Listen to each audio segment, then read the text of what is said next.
Hello મિત્રો, રાધે રાધે. તો તમારું સ્વાગત છે મારા નવા વ્લોગમાં. તો આજે છે દશામાં 9મો દિવસ.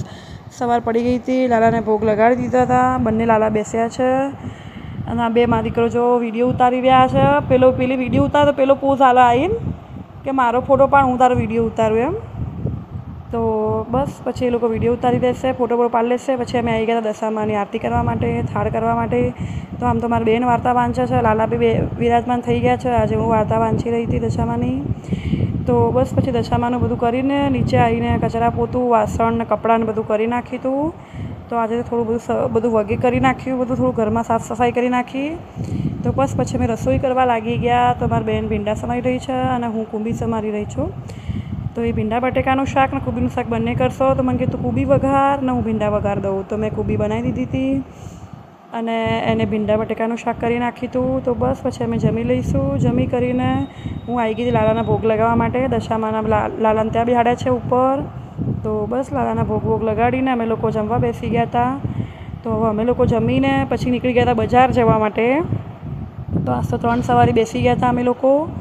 આમ તો નહીં બેસતા, બીક લાગે, પણ આજ તો બેસી ગયા હતા 3 સવારી. કીધું મેમો ના આવી જાય તો સારું વગેરે, નહીં તો અમારે તો કેમેરા મૂકેલા તરત મેમો આવી જાય ઘેર 100 રૂપિયાનો. પછી આવી ગયા તમારા બ્લાઉઝની સિલાઈ માટે, પણ હજુ બ્લાઉઝ નહોતો સીવણો. તો અહીંયા હું મારા રેગ્યુલર બ્લાઉઝ અહીંયા જ સીવડાવું છું મેહુલભાઈ ત્યાં. તો હજુ તો બ્લાઉઝનું કંઈક તૈયારી કરી જ નથી, આમ નામ પીસ પડ્યો છે. તો હવે ખબર નહીં, જન્માષ્ટમી પહેલાં આવી જાય તો સારું હોય. તો બસ પછી ત્યાંથી અમે નીકળી ગયા બજારમાં રાખડીઓ લેવા માટે. તો તરસ લાગી હતી, પાણી બોટલ લઈ લીધી હતી. પછી અમે ગયા હતા નિષ્ઠા પૂજા ભંડારના ત્યાં વસ્તુ લેવા માટે કાનાની. તો ત્યાં આગળ ઝૂલો જોયો પણ અમને ના અનુકૂળ આવ્યો. પછી અમે બીજી જગ્યાએ આવી ગયા ઝૂલો જોવા માટે. તો બસ પછી અમે આવી ગયા હતા. પણ મા ચેહર જે છે ત્યાં આગળ ઝૂલા સારા એવા મળે છે અને તમને વ્યાજબી ભાવ બી કરી આપશે. તો અમે લોકો બી ત્યાં ગયા હતા. મારો હું હિંડોળો ત્યાં જ લાવી હતી અને મારી બેન બી ત્યાંથી જ લાવી છે હિંડોળો, હિંચકો ગોળીઓ. તો બસ પછી અમે લોકો ત્યાંથી લઈને આવી ગયા હતા બજારમાં રાખડી લેવા માટે, તોરણવાડી ચોક આગળ. તો દેખો કેટલી બધી રાખડીઓ છે, બધું આગળ કેટલા બધા લઈને બેઠા છે. આ બધું તોડી નાખ્યું અને આવી ગઈ લાલા માટે અત્તર લેવા માટે.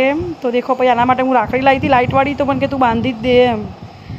તો પછી એને રાખડી બાંધી લાઇટવાળી. તો એને નવાઈ લાગતી હતી બધું જોવાનું, કેમ કે હારું આ કેવું હોય.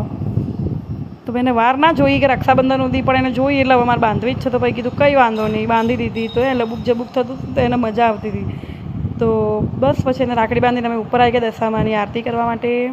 દશામાની લાલાની આરતી કરી નાખી, એમને થાળ કરી નાખીશું. મારી બેન દિવેટો કરી રહી છે અને આજ તો રસોઈ નથી કરવાની, બપોરે એકટાણું કરી નાખ્યું હતું એટલે શાંતિ ઉતાવળ નથી, પણ લેટ થઈ ગઈ હતી દશામાની આરતી કરવા માટે.